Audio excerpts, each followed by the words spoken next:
2016년의 마지막 주입니다. 다사다난이라는 말이 있죠.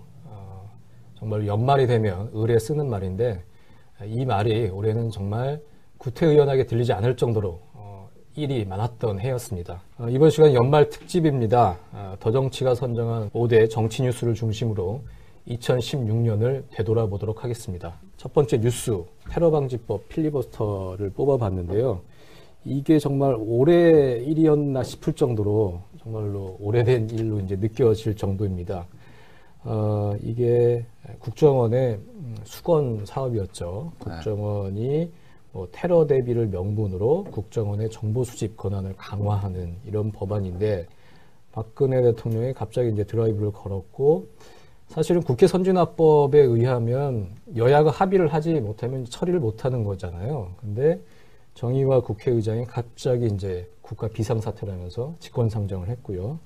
그렇게 해서 국회 선진화법에 보장된 무제한 반대 토론을 야당이 시작을 했습니다. 2016년 2월 23일 저녁 7시 5분부터 김광진 의원이 테이프를 끊었고 이렇게 해서 8일 동안 진행이 됐는데 필리버스터의 열기 대단했죠. 그렇습니다. 굉장히 저는 경험해보지 못한 광경에 지켜보지 못한 장면이었죠. 그러니까 예전에 아주 뭐 1960년대 이런 때는 뭐 국회에서 있던 일이 있었지만은 그런데 이제 워낙에 새로운 일이고 뭐 용어도 사실은 그 당시에 네티즌들이 이제 열심히 필리버스터를 검색을 하면서 인기 검색으로 떠오를 정도로 관심 화제가 됐고 국회 방청석이 있는데 본회의장에 거기에 이제 일반 시민들이 토요일 일요일 방청객들이 신청을 해가지고 줄을 서서 들어가서 볼 정도로 굉장히 뜨거운 열기를 불러일으켰죠. 국회 앞에서도 일반 시민들이 또 필리버스터를 또 진행을 하고. 필리버스터는 이제 합법적인 의사진행 방해 이런 뜻이고요. 사실은 그 중에 한 방편으로 무제한 토론이라고 이제 명칭을 붙이는 게 좀 더 정확할 수가 있습니다. 아무튼 19대 국회를 이제 역대 최악의 국회다 이렇게 이제 반정치주의자들이 이제 그렇게 선동을 하고 있는데 19대 국회 마지막에 아주 인상적인 정치가 이렇게 중요하구나. 국회와 국회의원이 이렇게 중요한 일을 하는 데구나. 이런 걸 보여주는 아주 인상적인 장면이었다고 할 수 있고요. 텔레비전 프로그램 중에 마리텔이라고 마이리틀 텔레비전 이런 프로그램이 있는데요. 이걸 본때서 마국텔 국회 방송 생방송으로 텔레비전을 필리버스터를 지켜본 사람들이 마이 국회 텔레비전 뭐 이런 새로운 용어를 만들 정도로 국민들한테 굉장히 인상적으로 다가졌고요. 젊은 청소년들이 국회의원이 저렇게 멋있는 사람이구나. 이걸 직접 보고 느꼈다. 이런 말들이 나왔습니다. 그런데 박근혜 대통령은 이 합법적인 무제한 토론 필리버스터에 대해서 그 어떤 나라에서도 있을 수 없는 기가 막힌 현상이다. 이제 이렇게 표현을 했습니다. 그런 말이 있었군요. 제가 잊고 있었습니다. 그 말 자체가 이제 굉장히 특이하고 이례적인데 아무튼 그렇게 같은 현상에 대한 평가를 정반대로 했던 그런 기억이 있습니다. 아무튼 2016년 정치 뉴스 중에서 매우 긍정적인 그런 장면이었다고 할 수 있을 것 같습니다. 저는 그때가 기억이 나요. 그러니까 제가 이제 국회를 출입하다 당시 회사에 들어와서 야근을 하고 있을 때인데 TV를 이렇게 켜놓고 있는데 김광진 의원이 이제 나서서 하는데 과연 얼마나 몇 시간이나 할까? 뭐 한두 시간 하면 좀 힘들어서 내려오지 않을까 했는데 김광진 의원이 5시간 33분을 했어요. 5시간 19분이 이제 김대중 전 대통령이 1964년에 했을 때의 기록인데 그거를 깼죠. 그래서 굉장히 이례적인 기록적인 풍경들이었죠. 마지막 연설한 사람이 이제 이종걸 원내대표인데요. 12시간 31분. 헌정사상 최장 무제한 토론인데 아마 이 기록 앞으로도 좀 깨기가 쉽지 않을 것이다. 이런 예상이 되고요. 아무튼 이 장면 자체가 국민들의 어떤 정치에 대한 효능감을 느끼게 해줬다. 이렇게 평가할 수 있고 또 정치의식의 성장에도 큰 도움이 됐다. 이런 생각이 들고요. 4월 13일이죠. 20대 국회의원 선거에도 뭐 좀 상당히 영향을 미쳤다. 이렇게 볼 수 있을 것 같습니다. 그렇게 해서 3월 2일에 종료가 됐고 테러방지법이 통과가 됐고 약 한 달 반 이후에 총선이 치러졌습니다. 그리고 야당의 승리, 여당 새누리당의 참패, 정말로 예상하지 못했던 이제 총선 결과가 나왔는데요. 일단 새누리당의 막장 공천 얘기를 안 할 수가 없을 것 같아요. 참패 이제 큰 원인일 텐데 뭐 이한국 공천심사위원장의 전횡이라든지 유승민계를 숙청하는 그런 모습, 또 김무성 대표는 직인을 들고 부산으로 내려간다든지 여러 가지 이제 장면이 상당히 많았는데 현장에 계셨잖아요. 성혜영 선임 기자 현장에 계셨고 당시 새누리당 반장이셨고 가장 황당했던 순간 장면이 어떤 거였습니까? 저는 이제 하도 이제 진박 공천, 네. 진박 놀이 이런 걸로 이제 지탄을 받으니까 선거 막판에 진박 의원들이 모여서 일제히 아스팔트 바닥에 무릎을 꿇고 큰절을 했던 그 사진 한 장이 있어요. 대구에서였죠. 그렇죠. 예. 뒤늦게 사과를 하는 거죠. 너무 역풍이 분다고 생각하니까 그게 굉장히 어처구니 없는 장면이었고 또 하나 좀 이걸 뭐 어느 특정 장면을 꼽을 수는 없는데 이한구 공천관리위원장이 되고 나서 제가 이제 초반에 이제 열심히 뭐 이렇게 어떤 앞으로 어떻게 할 건지에 대해서 물어볼 때 특히 이제 유승민 네. 의원 공천 문제를 어떻게 할지 이제 초반에 이렇게 물어볼 때 개인적으로 물어보면 그거는 뭐 당내 의견을 좀 많이 들어보고 해야 된다 이렇게 하면서 기자회견이나 뭐 통화 이런 거 할 때 얘기한 게 무능력자 또 비인 기자 그리고 당의 뭐 노선에 배치된 심대하게 이제 해를 입힌 사람 이런 사람들은 안 된다 했어요. 근데 기자들이 계속 물어볼 때 이한구 공관위원장이 한 얘기가 유승민 의원이 무능력자인가요? 무능력자는 아니죠. 해당 안 된다는 식으로 이렇게 얘기해요. 그거는 뭐냐면 무능력자 규정이 아닌 다른 그러니까 당에 이제 해를 끼쳤다. 대통령과 저 노선을 달리하고 그래서 이런 거를 이제 문제 삼겠다라는 걸로 이제 역으로 그런 걸로 이제 비춰졌죠. 하지만 본인 입으로 그거를 적용한다고 얘기한 적은 없어요. 그런데 결국 끝까지 계속 논의한다 하면서 이제 시간 끌기로 결국 공천을 줘버리지 않는 그런 아주 기존에 볼 수 없었던 신공을 발휘하는 게 굉장히 좀 인상적이었죠. 네. 저는 마지막에 이른바 옥새파동이 있었는데요. 굉장히 심각한 상황이죠. 공천의 도장을 찍느냐 안 찍느냐를 가지고 이제 난리가 났었고, 그걸 김무성 대표가 그 도장을 가지고 어디론가 갔다. 이렇게 굉장히 심각한 상황인데 새누리당 홍보 전문가들이 김무성이 옥새를 들고 나르샤 뭐 이렇게 이걸 홍보 광고로 내보내는 걸 보고 이 사람들이 아예 국민들을 지금 놀리고 있구나. 이거 굉장히 심각할 수 있겠구나 해서 뭔가 총선에서 이상한 결과가 나올 수도 있다. 저는 그런 예감을 좀 했었습니다. 저는 정치를 희화화 시킨 아주 강렬한 좀 충격 같은 걸 좀 최악의 캠페인이었군요. 그렇습니다. 저는 그렇게 생각합니다. 네. 그렇게 해서 뚜껑을 열어보니 더불어민주당이 123석으로 1당을 차지했고요. 그렇죠. 예, 새누리당이 122석으로 2당. 이 집권 여당이 뭐 과반을 못 얻는 거는 물론이고 2당으로 이제 내려앉았고, 그리고 국민의당은 38석으로 원내 교섭단체를 이루고 돌풍을 일으켰어요.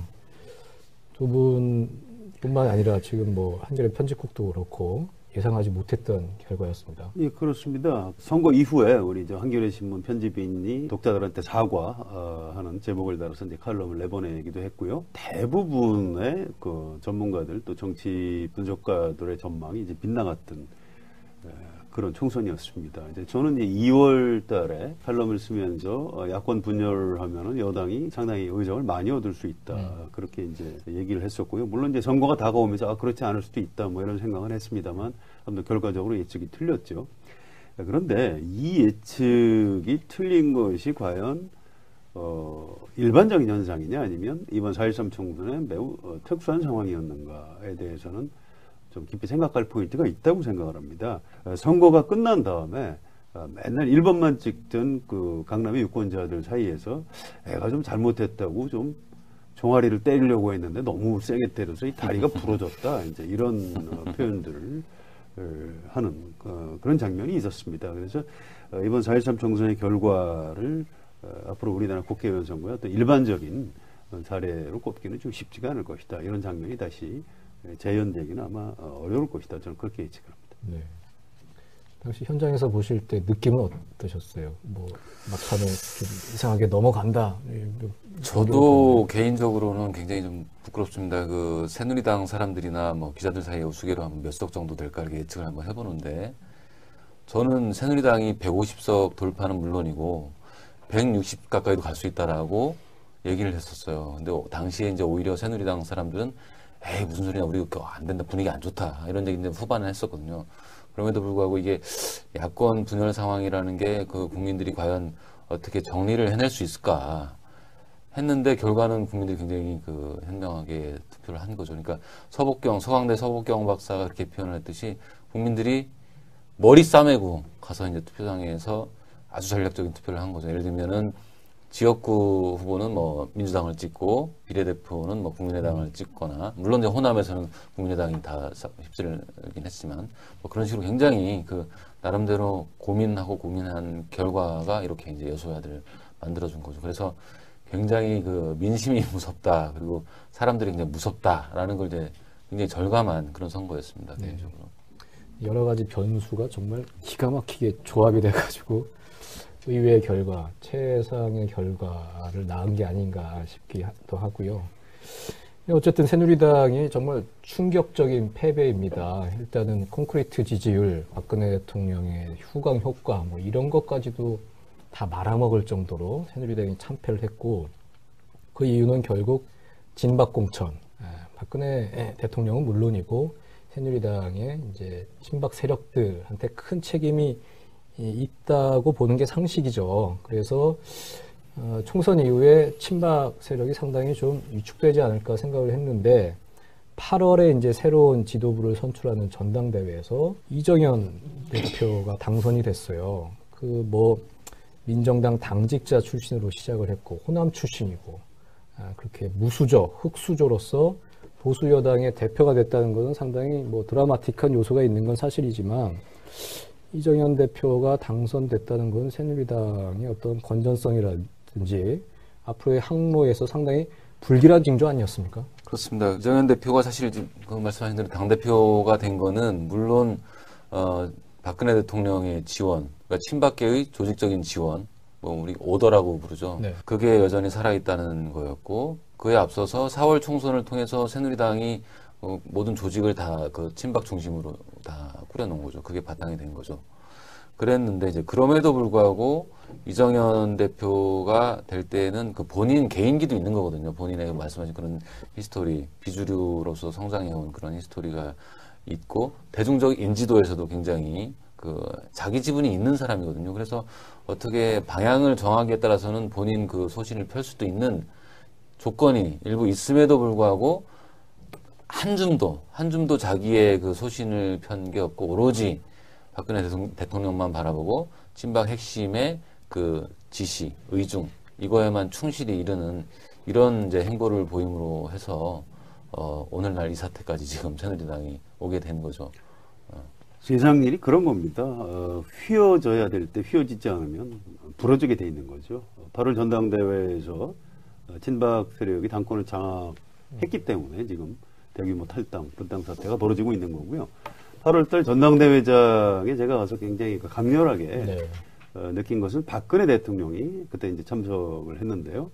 총선에서 참패를 했으면 표정이 안 좋아야 되는데 굉장히 그 대형 스크린에 아주 밝은 표정으로 나왔어요. 그래서 이게 왜 그럴까 해서 새누리당 사람들한테 좀 물어봤습니다. 그랬더니 아주 뜻밖의 답변이 나왔는데 아무튼 당내에서 이제 그 다수 세력 주도권을 잡을 수 있게 됐다 그런 얘기입니다. 대통령은 됐지만 당내 각종 선거, 국회의장 후보 선거라든가 그전 당대표 선거, 또 원내대표 선거 이런 데서 계속 패했는데 네. 이제 드디어 당내에 다수 세력을 차지했기 때문에 어떤 거기에서 오는 자신감일 것이다.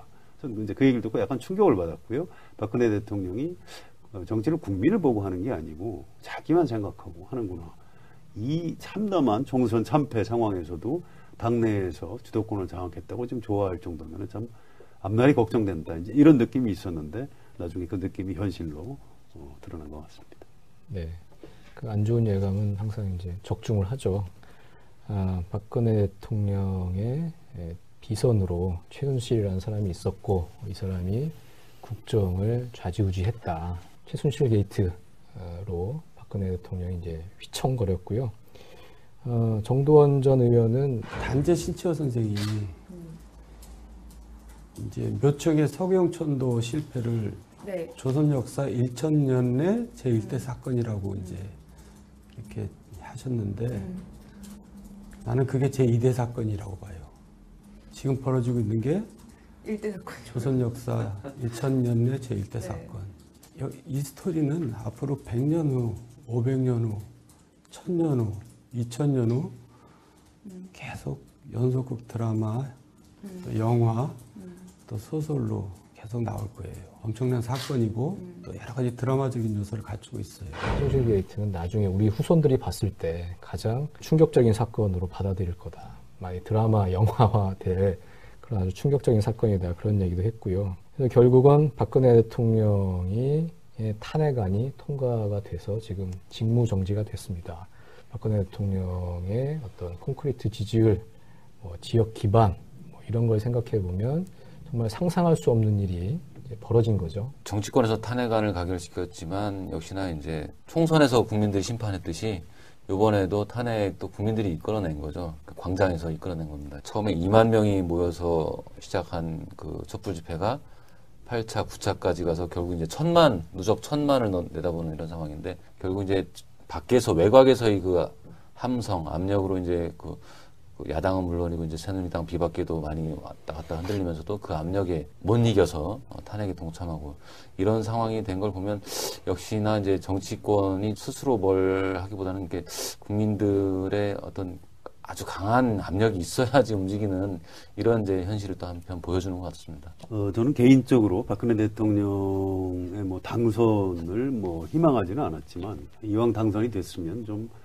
잘해서 국민들을 좀 행복하게 만들 수 없다면 불행하게 만들지는 않았으면 좋겠다. 그러기 위해서는 국정 수행을 좀 잘 했으면 좋겠다. 이제 이런 생각을 하고 있고요.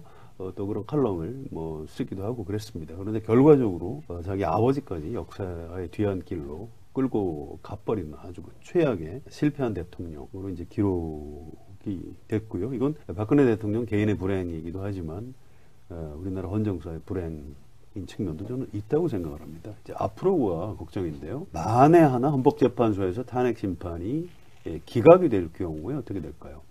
이른바 보수 성향의 논객들도 사실은 박근혜 대통령은 이미 대통령을 수행할 수 있는 어떤 권위, 최소한의 권위를 잃어버렸다. 이렇게 평가하고 있습니다. 글의 맥락을 잘 읽어보면 혹시 탄핵 심판이 기각되더라도 대통령직을 수행하지 않았으면 좋겠다. 또 탄핵 심판이 진행되는 기간 중이라도 사퇴했으면 좋겠다. 이런 얘기들을 좀 보수 성향 논객들이 쓰고 있습니다. 그래서 탄핵 심판 이후에 벌어질 장면에 대한 좀 두려움이랄까요, 공포감 이런 걸 좀 가지고 있습니다. 국민들이 박근혜 대통령의 이제 그 국정 사유와 사태, 공과 사를 구분하지 못하는 것, 또 이른바 최순실 씨의 국정농단 이런 이성적인 측면에서의 어떤 분노, 비판 이런 것도 있었지만 감성적으로도 대통령을 용서하기 어려운 그런 심리적 공황 상태에 지금 국민들이 빠져들어가고 있다고 생각을 합니다.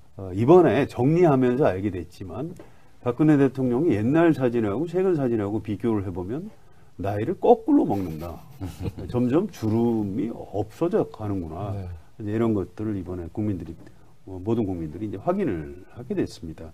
외국하고 비교해서 좀 안 됐긴 했습니다만 독일의 메르켈이나 미국의 힐러리 이런 사람들처럼 나이가 들어가면서 또 오히려 주름이 좀 늘어가고 원숙함을 보여주는 이런 멋진 여성 정치인이 왜 우리나라에는 없을까? 박근혜 대통령은 왜 나이를 거꾸로 먹어야 했을까? 또 한 가지 이제 박근혜 대통령이 탄핵 소추된 다음에 피눈물이 뭔지 알겠다. 이제 이런 표현을 하는 걸 보고 저는 참 깜짝 놀랐는데요. 아니 어머니 아버지가 총 맞아 죽었을 때 피눈물을 흘렸어야 될 것 같은데 본인이 탄핵 소추됐을 때 피눈물이 뭔지를 처음 알았다. 이 얘기를 듣고 이분이 네. 뭔가 좀 정상은 아니구나. 이런 생각을 했고요. 노회찬 의원이 여러 번 표현한 대로 죄의식 없는 확신범. 뭔가 좀 정신적으로 좀 문제가 있는 건 아닌가. 이런 굉장히 좀 안타깝고 참 불행하다 이런 생각을 참 많이 하게 됐습니다. 네. 헌법재판소 탄핵 기각의 경우를 한번 조심스럽게 말씀하셨는데 저는 그렇게 될 가능성은 없다고 봅니다. 2004년에 3월 12일에 이제 노무현 대통령이 국회에서 탄핵 당했을 때 네. 헌법재판소에서 탄핵 심판하는 기간에 그 누구도 대선을 준비하자는 사람이 없었어요. 근데 지금은 탄핵에 반대했던 새누리당, 친박 새누리당에서마저 반기문을 모셔와서 대선을 치러야 된다는 이런 얘기들이 나오고 있어요. 조기 대선을 상수로 놓고 있는 거죠. 모든 그 정치권의 모든 사람들이. 제가 알기로는 헌법재판소도 그렇게 뭐 탄핵 기각 가능성을 그렇게 크게 계산하고 있는 것 같지는 않은 걸로 아는데요. 하여튼 순리대로 이번엔 되지 않을까 그렇게 생각해 봅니다. 어쨌든 박근혜 대통령의 탄핵안 가결을 계기로 새누리당의 세력 분화가 이루어졌습니다. 같이 할 수 있느냐 없느냐 뭐 이걸 가지고 이제 논란이 있었지만 결국은 이제 딴살림을 차리게 됐죠. 오늘 개혁보수신당인가요? 같이. 네. 예, 그 개혁보수신당이 29명의 의원들 탈당계를 이제 접수를 하고 새누리당을 뛰쳐나왔습니다.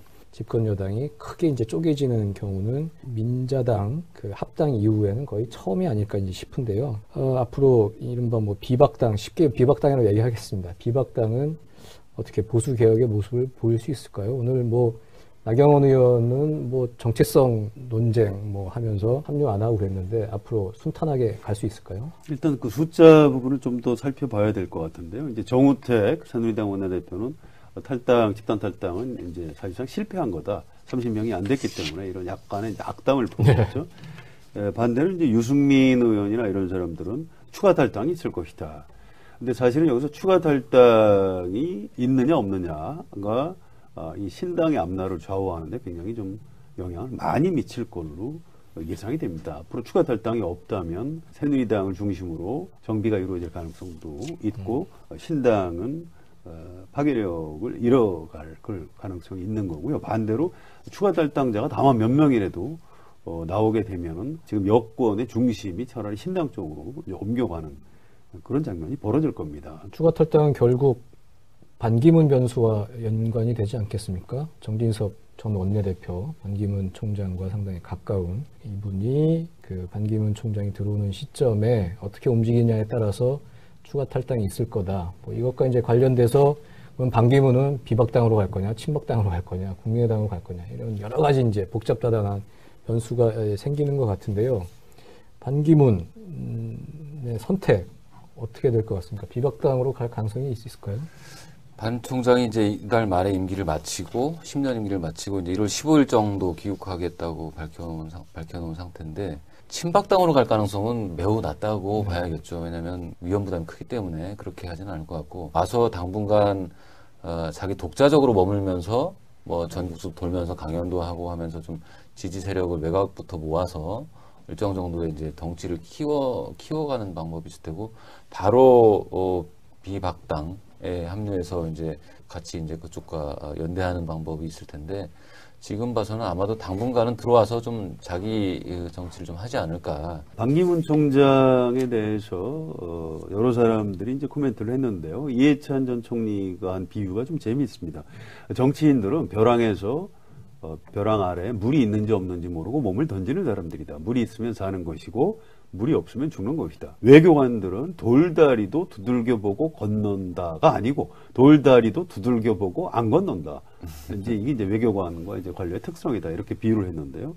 반기문 총장도 굉장히 신중하게 두드릴 겁니다. 지금 23만 달러를 받았다 해서 의혹이 터져 나오고 있고요. 아무튼 그런 여러 가지 이제 검증을 거쳐가면서 본인이 정치적으로 이제 과연 그걸 돌파할 수 있는 어떤 그 역량을 가지고 있는 것 같지는 않고요. 원내 그 의원들의 결합이 굉장히 정치 선거를 하는 데 중요한 거니까 그 중에 이제 키가 되는 게 새누리당에 남아있는 정진석 전 원내대표를 비롯한 그 충청권 의원들이 있고 또 아주 골수 친박이 아닌 그 주변 변두리 그 친박 성향 의원들의 이제 갈등하는 의원들이 있는데 역시나 그 반기문 총장의 선택을 지켜보면서 같이 이동을 하겠죠. 제 생각에는 친박당은 더 쪼그라들 가능성이 높고 비박 쪽으로 같이 결합할 가능성이 좀 높아 보입니다.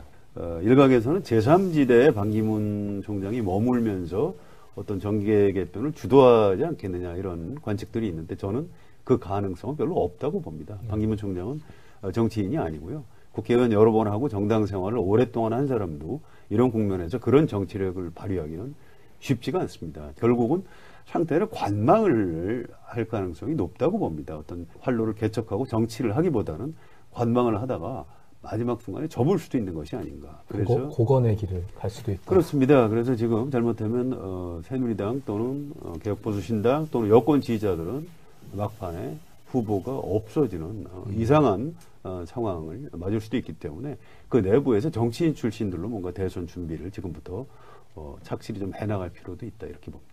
새누리당이죠. 새누리당은 임명진 비상대책위원장을 이제 내정을 했고 임명진 위원장 내정자가 여기 친박당 아니다 이렇게 주장을 하지만 뭐 편의상 친박당이라고 하겠습니다. 이렇게 되면 친박당은 앞으로 상당히 위축될 수밖에 없었죠. 아무리 뭐 임명진 위원장이 뭐 쇄신한다고 해도 그게 뭐 가능성 얼마나 보세요? 일단 크게 새누리당을 보면 탄핵에 반대한 당이에요. 네, 지금 네. 나와 있는 새누리당. 네. 근데 박근혜 대통령 탄핵이라는 거는 100년, 1000년에 겪어보는 시대의 큰 흐름이었거든요. 민심의 큰 물줄기. 근데 그거에 반한 정당이란 말이죠. 상식적으로 보면 더 생명력을 존속하기가 어려운 정당인 거죠. 앞으로 쪼그라들 가능성이 높다고 봐야 되는데, 자, 그 과정에서 그런 임명진 비상대책위원장이 구원투수로 와서 할 수 있는 게 무엇일까? 뭐 잘하면 뭐 존속은 시켜서 어떻게 생명을 유지를 할 수 있겠죠. 근데 이제 그 핵심은 결국 사람 문제, 정책 문제 이거일 거예요. 그런데 사람은 결국 친박 청산이죠. 예를 들면 뭐 서청원, 최경환, 이정현 세 사람에 대해서 정계 은퇴 요구할 수 있다. 뭐 이런 얘기도 이제 오늘은 하던데, 근데 이제 국민들이 봤을 때 친박 청산이라고 하는 거는 알아서 좀 물러나 주세요 해가지고 그래 내가 좀 뒷방에 가 있을게 이런 차원이 아니라 칼을 들고 완전히 피바람 나게 휘둘러도 국민들이 아 그래 좀 이렇게 뭐 좀 하나분에 관심을 가져줄까 말까 하는 상황이거든요. 근데 임명진 비대위원장이 들어와서 그렇게 할 수 있는 자기 어떤 지지 기반도 없어요. 예전 같은 비박계가 있어가지고 힘이라도 실을 텐데 또 실제로 당원 당규 절차를 봐도 의원 3분의 2가 뭐 찬성을 해줘야지 서청원 의원 출당시킨다 이런 게 가능하거든요. 근데 친박 중심이 남은 그 당에서 3분의 2가 어떻게 하물며 찬성을 하겠느냐. 그래서 그렇게 인적 청산하는 건 굉장히 좀 쉽지 않아 보이고 정책에 있어서도 상징적인 게 몇 개 있겠죠. 역사 교과서 국정화 문제나 뭐 사드 문제 이런 걸 텐데 지금 비박당 안에서도 그거 가지고 좀 토론이 앞으로 필요한 대목인데 새누리당 안에서 어떤 정책 노선을 크게 흔들 수 있을까? 저는 굉장히 회의적으로 봅니다. 새누리당은 이제 사람을 좀 봐야 될 겁니다. 결국 대통령 선거를 앞두고 대선 후보가 있느냐 없느냐 이걸 기준으로 봐야 되는데 지금 그동안 새누리당 안에 있던 대선 주자들이 이제 대부분 이번에 탈당을 해버렸습니다. 남은 사람이 지금 김문수 또 뭐 구태여 본인 주장을 인정해 준다면 정우택 원내대표 정도가 이제 대선 주자라고 할 수 있겠죠. 그런데 그 정도 가지고 이제 새누리당이 국민들한테 그 정당 지지율을 유지하기는 아마 쉽지가 않을 겁니다. 점점 쪼그라들 가능성이 높고요. 막판에는 불임 정당 대선 후보를 도저히 낼 수 없기 때문에 개혁보수신당이 이제 투항하는 그런 장면이 벌어질 가능성 좀 있을 것 같습니다. 박근혜 정권은 비선 권력의 국정농단이라는 듣도 보도 못한 방식으로 나라를 엉망진창으로 만들었습니다. 그나마 이들을 심판해 희망의 끈을 이어갈 수 있었던 건 지금 이 방송을 시청하고 계신 여러분, 국민 여러분 덕분이었습니다. 2017년 더 정치는 여러분을 위해 더 좋은 정치, 더 행복한 정치 뉴스를 가지고 찾아뵙도록 하겠습니다. 시청자 여러분, 2016년 마지막 인사드리겠습니다. 새해 복 많이 받으십시오. 뭐 좀 상당히 영향을 미쳤다 이렇게 볼 수 있을 것 같습니다. 예, 이렇게 해서 3월 2일에 종료가 됐고 테러 방지법이 통과가 됐고 약 한 달 반 이후에 총선이 치러졌습니다. 그리고 야당의 승리, 여당 새누리당의 참패, 정말로 예상하지 못했던 이제 총선 결과가 나왔는데요. 일단 새누리당의 막장 공천 얘기를 안 할 수가 없을 것 같아요. 참패의 이제 큰 원인일 텐데 뭐 이한국 공천심사위원장의 전횡이라든지 뭐 유승민계를 숙청하는 그런 모습, 또 김무성 대표는 직인을 들고 부산으로 내려간다든지 여러 가지 이제 장면이 상당히 많았는데 현장에 계셨잖아요. 성혜영 선임 기자 현장에 계셨고 당시 새누리당 반장이셨고 가장 황당했던 순간 장면이 어떤 거였습니까? 저는 이제 하도 이제 진박 공천, 네. 진박놀이 이런 걸로 이제 지탄을 받으니까 선거 막판에 진박 의원들이 모여서 일제히 아스팔트 바닥에 무릎을 꿇고 큰절을 했던 그 사진 한 장이 있어요. 대구에서였죠. 그렇죠. 예. 뒤늦게 사과를 하는 거죠. 너무 역풍이 분다고 생각하니까. 그게 굉장히 어처구니 없는 장면이었고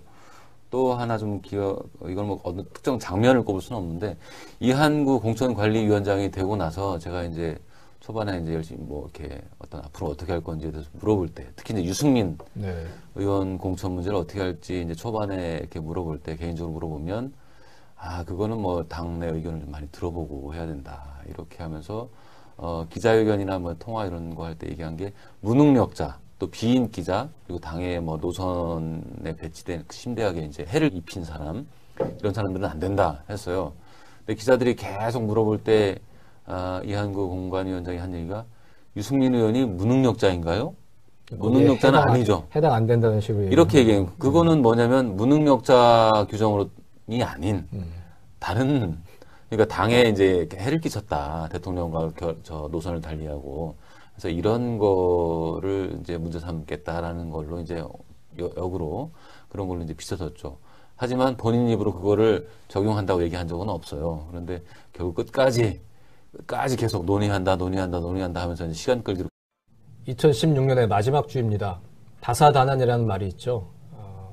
정말 연말이 되면 을에 쓰는 말인데 이 말이 올해는 정말 구태의연하게 들리지 않을 정도로 일이 많았던 해였습니다. 이번 시간 연말 특집입니다. 더정치가 선정한 5대 정치 뉴스를 중심으로 2016년을 되돌아보도록 하겠습니다. 첫 번째 뉴스, 테러방지법 필리버스터를 뽑아봤는데요. 이게 정말 올해 일이었나 싶을 정도로 정말로 오래된 일로 이제 느껴질 정도입니다. 이게 국정원의 수건 사업이었죠. 국정원이 뭐 테러 대비를 명분으로 국정원의 정보 수집 권한을 강화하는 이런 법안인데 박근혜 대통령이 갑자기 이제 드라이브를 걸었고 사실은 국회 선진화법에 의하면 여야가 합의를 하지 못하면 처리를 못하는 거잖아요. 근데 정의와 국회의장이 갑자기 이제 국가 비상사태라면서 직권상정을 했고요.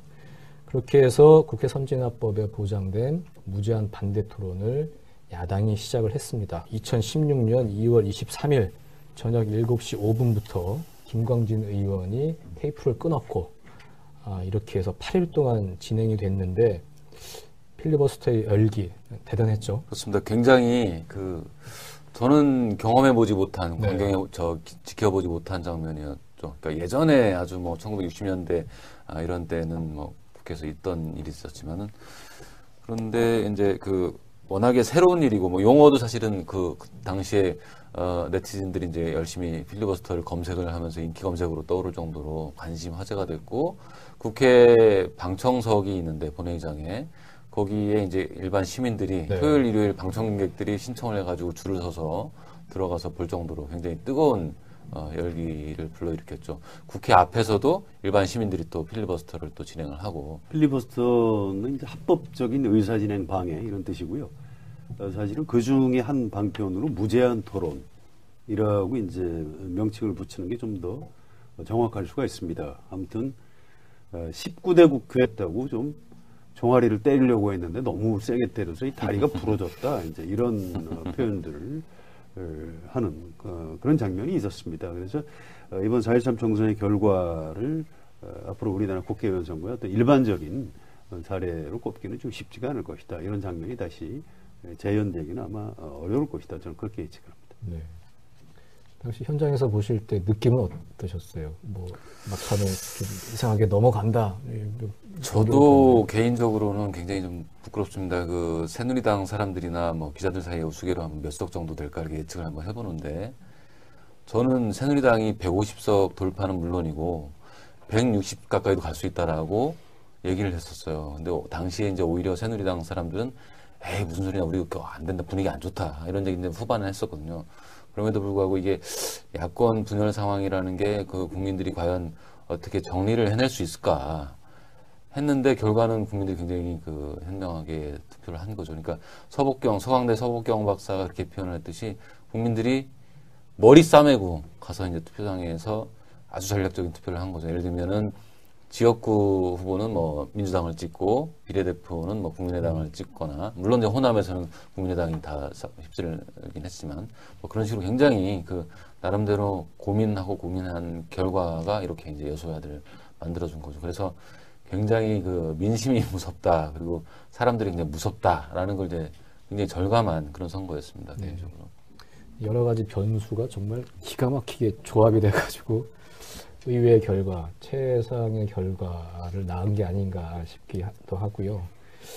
어쨌든 새누리당이 정말 충격적인 패배입니다. 일단은 콘크리트 지지율, 박근혜 대통령의 휴강 효과 뭐 이런 것까지도 다 말아먹을 정도로 새누리당이 참패를 했고, 그 이유는 결국 진박공천, 박근혜 대통령은 물론이고 새누리당의 이제 친박 세력들한테 큰 책임이 있다고 보는 게 상식이죠. 그래서 총선 이후에 친박 세력이 상당히 결국 공천을 줘버리지 않는 그런 아주 기존에 볼 수 없었던 신공을 발휘하는 게 굉장히 좀 인상적이었죠. 네. 저는 마지막에 이른바 옥새파동이 있었는데요. 굉장히 심각한 상황이죠. 공천의 도장을 찍느냐 안 찍느냐를 가지고 이제 난리가 났었고, 그걸 김무성 대표가 그 도장을 가지고 어디론가 갔다. 이렇게 굉장히 심각한 상황인데요. 새누리당 홍보 전문가들이 김무성이 옥새를 들고 나르샤 뭐 이렇게 이걸 홍보 광고로 내보내는 걸 보고, 이 사람들이 아예 국민들을 지금 놀리고 있구나. 이건 굉장히 심각할 수 있겠구나 해서 뭔가 총선에서 이상한 결과가 나올 수도 있다. 저는 그 예감을 좀 했었습니다. 저는 정치를 희화화 시킨 아주 강렬한 좀 충격 같은 걸 좀 최악의 캠페인이었군요. 그렇습니다. 저는 그렇게 생각합니다. 네. 그렇게 해서 뚜껑을 열어보니 더불어민주당이 123석으로 1당을 차지했고요. 그렇죠. 새누리당이 122석으로 2당. 이 집권 여당이 뭐 과반을 못 얻는 거는 물론이고 2당으로 이제 내려앉았고, 그리고 국민의당은 38석으로 원내 교섭단체를 이루고 돌풍을 일으켰어요. 두 분뿐만 아니라 지금 뭐 한겨레 편집국도 그렇고 예상하지 못했던 결과였습니다. 예, 그렇습니다. 선거 이후에 우리 한겨레 신문 편집인이 독자들한테 사과하는 제목을 달아서 이제 칼럼을 내보내기도 했고요. 대부분의 전문가들 또 정치 분석가들의 전망이 이제 빗나갔던 그런 총선이었습니다. 이제 저는 이제 2월 달에 칼럼을 쓰면서 야권 분열하면은 여당이 상당히 의석을 많이 얻을 수 있다. 그렇게 이제 얘기를 했었고요. 물론 이제 선거가 다가오면서 그렇지 않을 수도 있다. 뭐 이런 생각은 했습니다만, 아무튼 결과적으로 예측이 틀렸죠. 그런데 이 예측이 틀린 것이 과연 일반적인 현상이냐, 아니면 이번 4.13 총선에 매우 특수한 상황이었는가에 대해서는 좀 깊이 생각할 포인트가 있다고 생각을 합니다. 선거가 끝난 다음에 맨날 1번만 찍던 강남의 유권자들 사이에서 애가 좀 잘못해를 이제 역대 최악의 국회다, 이렇게 이제 반정치주의자들이 이제 그렇게 선동을 하고 있는데, 19대 국회 마지막에 아주 인상적인 정치가 이렇게 중요하구나, 국회와 국회의원이 이렇게 중요한 일을 하는 데구나, 이런 걸 보여주는 아주 인상적인 장면이었다고 할 수 있고요. 텔레비전 프로그램 중에 마리텔이라고, 마이리틀 텔레비전, 이런 프로그램이 있는데요. 이걸 본때서 마국텔, 국회 방송 생방송으로 텔레비전을 필리버스터를 지켜본 사람들이 마이 국회 텔레비전 뭐 이런 새로운 용어를 만들 정도로 국민들한테 굉장히 인상적으로 다가섰고요. 젊은 청소년들이 국회의원이 저렇게 멋있는 사람이구나, 이걸 직접 보고 느꼈다, 이런 말들이 나왔습니다. 그런데 박근혜 대통령은 이 합법적인 무제한 토론, 필리버스터에 대해서 그 어떤 나라에서도 있을 수 없는 기가 막힌 현상이다, 이제 이렇게 표현을 했습니다. 그런 말이 있었군요. 제가 예, 잊고 있었습니다. 예, 그 말 자체가 이제 굉장히 특이하고 이례적인데, 아무튼 그렇게 같은 현상에 대한 평가를 정반대로 했던 그런 기억이 있습니다. 아무튼 2016년 정치 뉴스 중에서 매우 긍정적인 그런 장면이었다고 할 수 있을 것 같습니다. 저는 그때가 기억이 나요. 그러니까 제가 이제 국회를 출입하다 당시 회사에 들어와서 야근을 하고 있을 때인데 TV를 이렇게 켜놓고 있는데 김광진 의원이 이제 나서서 하는데 과연 얼마나 몇 시간이나 할까? 뭐 한두 시간 하면 좀 힘들어서 내려오지 않을까 했는데 김광진 의원이 5시간 33분을 했어요. 네. 5시간 19분이 이제 김대중 전 대통령이 네. 1964년에 했을 때의 기록인데 그거를 깼죠. 그래서 굉장히 이례적인 기록적인 풍경들이었죠. 마지막 연설한 사람이 이제 이종걸 원내대표인데요. 12시간 31분. 헌정사상 최장 무제한 토론인데 아마 이 기록 앞으로도 좀 깨기가 쉽지 않을 것이다, 이런 예상이 되고요. 아무튼 이 장면 자체가 국민들의 어떤 정치에 대한 효능감을 느끼게 해줬다, 이렇게 평가할 수 있고, 또 정치의식의 성장에도 큰 도움이 됐다. 이런 생각이 들고요. 4월 13일이죠. 20대 국회의원 선거에도 큰 원인일 텐데 뭐 이한국 공천심사위원장의 전횡이라든지 뭐 유승민계를 숙청하는 그런 모습, 또 김무성 대표는 직인을 들고 부산으로 내려간다든지 여러 가지 이제 장면이 상당히 많았는데 현장에 계셨잖아요. 성혜영 선임 기자 현장에 계셨고 당시 새누리당 반장이셨고 가장 황당했던 순간 장면이 어떤 거였습니까? 저는 이제 하도 이제 진박 공천, 네. 진박 놀이 이런 걸로 이제 지탄을 받으니까 선거 막판에 진박 의원들이 모여서 일제히 아스팔트 바닥에 무릎을 꿇고 큰절을 했던 그 사진 한 장이 있어요. 대구에서였죠. 그렇죠. 예. 뒤늦게 사과를 하는 거죠. 너무 역풍이 분다고 생각하니까. 그게 굉장히 어처구니 없는 장면이었고 또 하나 좀 이걸 뭐 어느 특정 장면을 꼽을 수는 없는데 이한구 공천관리위원장이 되고 나서 제가 이제 초반에 이제 열심히 뭐 이렇게 어떤 앞으로 어떻게 할 건지에 대해서 물어볼 때 특히 이제 유승민 네. 의원 공천 문제를 어떻게 할지 이제 초반에 이렇게 물어볼 때 개인적으로 물어보면 그거는 뭐 당내 의견을 좀 많이 들어보고 해야 된다 이렇게 하면서 기자회견이나 뭐 통화 이런 거 할 때 얘기한 게 무능력자 또 비인 기자 그리고 당의 뭐 노선에 배치된 심대하게 이제 해를 입힌 사람 이런 사람들은 안 된다 했어요. 근데 기자들이 계속 물어볼 때 이한구 공관위원장이 한 얘기가 유승민 의원이 무능력자인가요? 무능력자는 아니죠. 해당 안 된다는 식으로 이렇게 얘기해요. 그거는 뭐냐면 무능력자 규정으로이 아닌 다른 그러니까 당에 이제 해를 끼쳤다. 대통령과 저 노선을 달리하고 그래서 이런 거를 이제 문제 삼겠다라는 걸로 이제 역으로 그런 걸로 이제 비춰졌죠. 하지만 본인 입으로 그거를 적용한다고 얘기한 적은 없어요. 그런데 결국 끝까지 계속 논의한다 하면서 이제 시간 끌기로 결국 공천을 줘버리지 않는 그런 아주 기존에 볼 수 없었던 신공을 발휘하는 게 굉장히 좀 인상적이었죠. 네. 저는 마지막에 이른바 옥새파동이 있었는데요. 굉장히 심각한 상황이죠. 공천의 도장을 찍느냐 안 찍느냐를 가지고 이제 난리가 났었고, 그걸 김무성 대표가 그 도장을 가지고 어디론가 갔다. 이렇게 굉장히 심각한 상황인데 새누리당 홍보 전문가들이 김무성이 옥새를 들고 나르샤 뭐 이렇게 이걸 홍보 광고로 내보내는 걸 보고 이 사람들이 아예 국민들을 지금 놀리고 있고요. 국회의원이 이렇게 중요한 일을 하는 데구나 이런 걸 보여주는 아주 인상적인 장면이었다고 할 수 있고요. 텔레비전 프로그램 중에 마리텔이라고 마이리틀 텔레비전 이런 프로그램이 있는데요. 이걸 본때서 마국텔 국회 방송 생방송으로 텔레비전을 필리버스터를 지켜본 사람들이 마이 국회 텔레비전 뭐 이런 새로운 용어를 만들 정도로 국민들한테 굉장히 인상적으로 다가졌고요. 젊은 청소년들이 국회의원이 저렇게 멋있는 사람이구나. 이걸 직접 보고 느꼈다. 이런 말들이 나왔습니다. 그런데 박근혜 대통령은 이 합법적인 무제한 토론 필리버스터에 대해서 그 어떤 나라에서도 있을 수 없는 기가 막힌 현상이다. 이제 이렇게 표현을 했습니다. 그런 말이 있었군요. 제가 잊고 있었습니다. 그 말 자체가 이제 굉장히 특이하고 이례적인데 아무튼 그렇게 같은 현상에 대한 평가를 정반대로 했던 그런 기억이 있습니다. 아무튼 2016년 정치 뉴스 중에서 매우 긍정적인 그런 장면이었다고 할 수 있을 것 같습니다. 저는 그때가 기억이 나요. 그러니까 제가 이제 국회를 출입하다 당시 회사에 들어와서 야근을 하고 있을 때인데 TV를 이렇게 켜놓고 있는데 김광진 의원이 이제 나서서 하는데 과연 얼마나 몇 시간이나 할까? 뭐 한두 시간 하면 좀 힘들어서 내려오지 않을까 했는데 김광진 의원이 5시간 33분을 했어요. 5시간 19분이 이제 김대중 전 대통령이 1964년에 했을 때의 기록인데 그거를 깼죠. 그래서 굉장히 이례적인 기록적인 풍경들이었죠. 마지막 연설한 사람이 이제 이종걸 원내대표인데요. 12시간 31분. 헌정사상 최장 무제한 토론인데 아마 이 기록 앞으로도 좀 깨기가 쉽지 않을 것이다. 이런 예상이 되고요.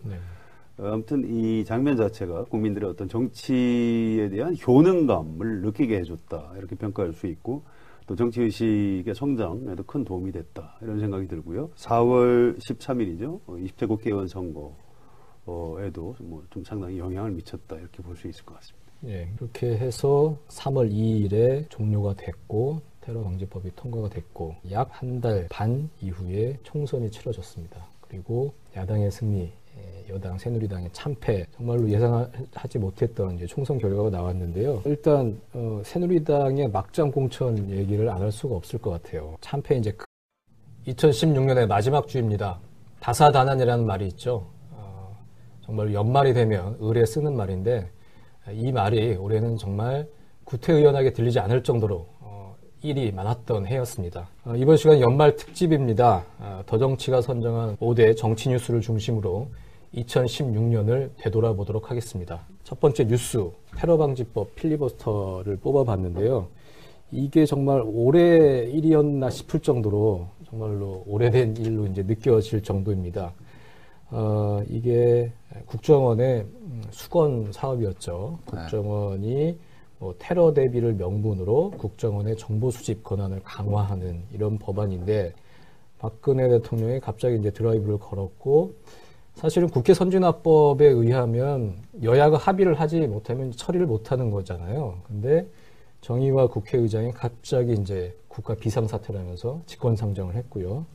그렇게 해서 국회 선진화법에 보장된 무제한 반대 토론을 야당이 시작을 했습니다. 2016년 2월 23일 저녁 7시 5분부터 김광진 의원이 테이프를 끊었고 이렇게 해서 8일 동안 진행이 됐는데 필리버스터의 열기 대단했죠. 그렇습니다. 굉장히 저는 경험해보지 못한 네. 광경에 지켜보지 못한 장면이었죠. 그러니까 예전에 아주 1960년대 이런 때는 국회에서 있던 일이 있었지만은 그런데 이제 워낙에 새로운 일이고 용어도 사실은 그 당시에 네티즌들이 이제 열심히 필리버스터를 검색을 하면서 인기 검색으로 떠오를 정도로 관심 화제가 됐고 국회 방청석이 있는데 본회의장에 거기에 이제 일반 시민들이 네. 토요일 일요일 방청객들이 신청을 해가지고 줄을 서서 들어가서 볼 정도로 굉장히 뜨거운 열기를 불러일으켰죠. 국회 앞에서도 일반 시민들이 또 필리버스터를 또 진행을 하고 필리버스터는 이제 합법적인 의사진행 방해 이런 뜻이고요.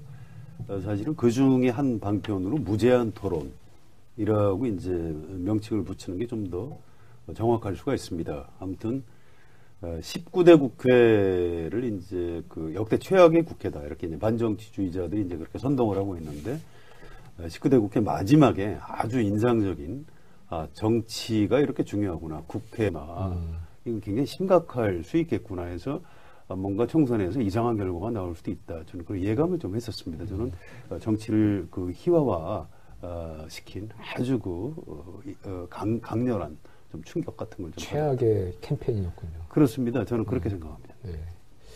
그렇게 해서 뚜껑을 열어보니 더불어민주당이 123석으로 1당을 차지했고요. 그렇죠. 예, 새누리당이 122석으로 2당. 이 집권 여당이 과반을 못 얻는 거는 물론이고 2당으로 이제 내려앉았고 그리고 국민의당은 38석으로 원내 교섭단체를 이루고 돌풍을 일으켰어요. 두 분뿐만 아니라 지금 한겨레 편집국도 그렇고 예상하지 못했던 결과였습니다. 예, 그렇습니다. 선거 이후에 우리 한겨레 신문 편집인이 독자들한테 사과하는 제목을 달아서 이제 칼럼을 내보내기도 했고요. 대부분의 전문가들 또 정치 분석가들의 전망이 이제 빗나갔던 그런 총선이었습니다. 이제 저는 이제 2월 달에 칼럼을 쓰면서 야권 분열하면은 여당이 상당히 의석을 많이 얻을 수 있다. 그렇게 이제 얘기를 했었고요. 물론 이제 선거가 다가오면서 그렇지 않을 수도 있다. 이런 생각은 했습니다만 아무튼 결과적으로 예측이 틀렸죠. 그런데 이 예측이 틀린 것이 과연 일반적인 현상이냐 아니면 이번 4.13 총선에 매우 특수한 상황이었는가에 대해서는 좀 깊이 생각할 포인트가 있다고 생각을 합니다. 선거가 끝난 다음에 맨날 1번만 찍던 강남의 유권자들 사이에서 애가 좀 잘못했다고 좀 종아리를 때리려고 했는데 너무 세게 때려서 이 다리가 부러졌다. 이제 이런 표현들을 하는 그런 장면이 있었습니다. 그래서 이번 4.13 총선의 결과를 앞으로 우리나라 국회의원 선거의 어떤 일반적인 사례로 꼽기는 좀 쉽지가 않을 것이다. 이런 장면이 다시 재현되기는 아마 어려울 것이다. 저는 그렇게 예측을 합니다. 네. 당시 현장에서 보실 때 느낌은 어떠셨어요? 막판에 이상하게 넘어간다. 저도 개인적으로는 굉장히 좀 부끄럽습니다. 새누리당 사람들이나 기자들 사이에 우스개로 하면 몇 석 정도 될까 이렇게 예측을 한번 해보는데 저는 새누리당이 150석 돌파는 물론이고 160 가까이도 갈 수 있다라고 얘기를 했었어요. 근데 당시에 이제 오히려 새누리당 사람들은 에이 무슨 소리냐 우리 안 된다 분위기 안 좋다 이런 얘기인데 후반에 했었거든요. 그럼에도 불구하고 이게 야권 분열 상황이라는 게 그 국민들이 과연 어떻게 정리를 해낼 수 있을까 했는데 결과는 국민들이 굉장히 그 현명하게 투표를 한 거죠. 그러니까 서강대 서복경 박사가 그렇게 표현을 했듯이 국민들이 머리 싸매고 가서 이제 투표장에서 아주 전략적인 투표를 한 거죠. 예를 들면은 지역구 후보는 뭐 민주당을 찍고 비례대표는 뭐 국민의당을 찍거나 물론 이제 호남에서는 국민의당이 다 휩쓸긴 했지만 뭐 그런 식으로 굉장히 그 나름대로 고민한 결과가 이렇게 이제 여소야들을 만들어준 거죠. 그래서 굉장히 그 민심이 무섭다 그리고 사람들이 굉장히 무섭다라는 걸 이제 굉장히 절감한 그런 선거였습니다. 네. 개인적으로. 여러 가지 변수가 정말 기가 막히게 조합이 돼가지고 의외의 결과, 최상의 결과를 낳은 게 아닌가 싶기도 하고요. 어쨌든 새누리당이 정말 충격적인 패배입니다. 일단은 콘크리트 지지율, 박근혜 대통령의 휴강 효과 뭐 이런 것까지도 다 말아먹을 정도로 새누리당이 참패를 했고 그 이유는 결국 진박공천, 박근혜 대통령은 물론이고 새누리당의 이제 친박 세력들한테 큰 책임이 있다고 보는 게 상식이죠. 그래서 총선 이후에 친박 세력이 상당히 좀 위축되지 않을까 생각을 했는데 8월에 이제 새로운 지도부를 선출하는 전당대회에서 이정현 대표가 당선이 됐어요. 그 뭐 민정당 당직자 출신으로 시작을 했고 호남 출신이고 그렇게 무수저, 흑수저로서 보수 여당의 대표가 됐다는 것은 상당히 뭐 드라마틱한 요소가 있는 건 사실이지만 이정현 대표가 당선됐다는 건 새누리당의 어떤 건전성이라든지 앞으로의 항로에서 상당히 불길한 징조 아니었습니까? 그렇습니다. 이정현 대표가 사실 그 말씀하신 대로 당대표가 된 거는 물론 박근혜 대통령의 지원, 그러니까 친박계의 조직적인 지원, 뭐 우리 오더라고 부르죠. 네. 그게 여전히 살아있다는 거였고 그에 앞서서 4월 총선을 통해서 새누리당이 모든 조직을 다 그 친박 중심으로 다 꾸려놓은 거죠. 그게 바탕이 된 거죠. 그랬는데 이제 그럼에도 불구하고 이정현 대표가 될 때는